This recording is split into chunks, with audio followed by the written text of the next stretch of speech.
KYC तर करताच येईल, यातल्या कुठल्या तरी निकषामध्ये त्या बसत नसतील म्हणून त्यांनी केवायसी केलं नाही, आणि मग त्यातल्या अनेक लोकांनी केवायसीच केली नाही. वारंवार आपण सांगितलं केवायसी करा, केवायसी करा, केवायसी करा, त्यांनी केली नाही. त्यामुळे अशा प्रकारे जे इनएलिजिबल आहेत किंवा ज्यांनी केवायसी केली नाही त्यांचंच फक्त थांबवण्यात आलंय. बाकी सगळ्यांचं रेग्युलर आपण देतो. आणि यांच्यापैकी म्हणजे जसं मी तुम्हाला एक उदाहरण सांगतो, 25 लाख महिलांची केवायसी चुकली होती, त्यांना आपण सुधारून घेतलं. असं नाही की त्यांना आपण गाळून टाकलं, त्यांना सुधारण्याची संधी दिली, त्यांच्याकडनं सुधारून घेतलं.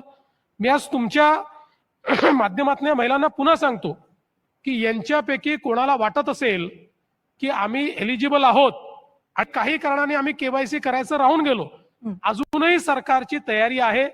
आजही आम्ही केवायसी करता विंडो ओपन करायला तयार आहोत.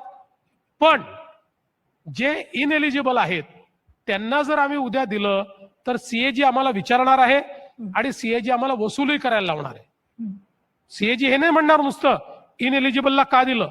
आता तर आम्ही ही भूमिका घेतली आहे की आजपर्यंत ज्यांना दिलं ते इनएलिजिबल, पुरुष सोडून, पुरुषांकडनं तर वसूलच करू, पण पुरुष सोडून ज्या महिला इनएलिजिबल असताना घेत होत्या त्यांना वन टाइम माफी देऊन त्यांच्याकडनं काही वसुली आम्ही करणार नाही. पण